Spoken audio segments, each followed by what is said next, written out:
అందరికీ కూడా ఒకటే చెప్తా ఉన్నా, చూస్తా చూస్తా 2 ఏళ్ళు అయిపోయింది. ఇంక కళ్ళు మూసుకొని కళ్ళు తెరిచేసరికి ఇక 3 ఏళ్ళే ఉంది. ఈ 3 ఏళ్లలో కూడా ఇంక 1.5 సంవత్సరం గడిస్తే ఆ తర్వాత నా పాదయాత్ర కూడా స్టార్ట్ అవుతుంది.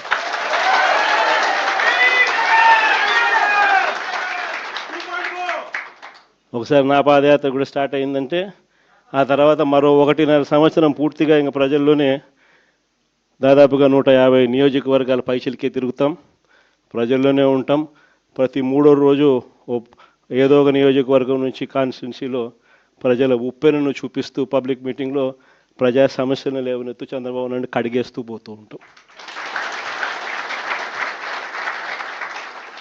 కాబట్టి మీ అందరికీ కూడా నేను ఒకటే చెప్తా ఉన్నా, మీ అందరూ కూడా చినిమిల్ నాయుడు అని ఉన్నాడు,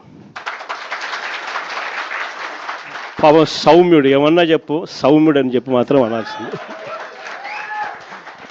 నేను ఒకటి చెప్తా ఉన్నా, మీరంతా కలిసికట్టుగా ఒకటి కావాల్సిన అవసరం ఉంది.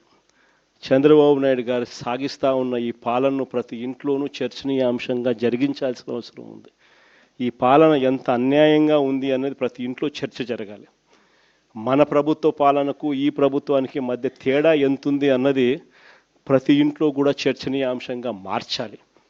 అలా మారుస్తూ మనం ప్రతి గ్రామంలోనూ మన అనుబంధ విభాగాలు ఏదైతే మనం వేసుకుంటూ పోతున్నామో వాటి మీద పూర్తి ధ్యాస పెట్టండి. అనుబంధ విభాగాలు అన్నది మన క్యాడర్ ఏదైతే ఉందో వాటినన్నిటినీ స్ట్రీమ్లైన్ చేయాలి. వాటన్నిటినీ కూడా ఒక ఆర్గనైజ్డ్ సెక్టర్ కింద తీసుకొని రావాలి.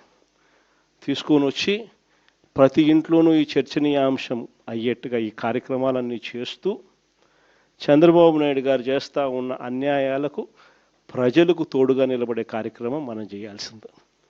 ఇది మనం చేద్దాం. నేను మీకు హామీ ఇస్తా ఉన్నా, జగన్ 2.0లో మాత్రం ఖచ్చితంగా మీ అందరికీ నేను హామీ ఇస్తా ఉన్నా, కార్యకర్తలదే ప్రథమ స్థానం అవుతుంది. కార్యకర్తల ద్వారానే ప్రజలకు చంద్రబాబు నాయుడుకు మన పాలనకు మధ్య తేడా చూపిస్తూ మంచి జరిగించే కార్యక్రమం కూడా జరుగుతుంది.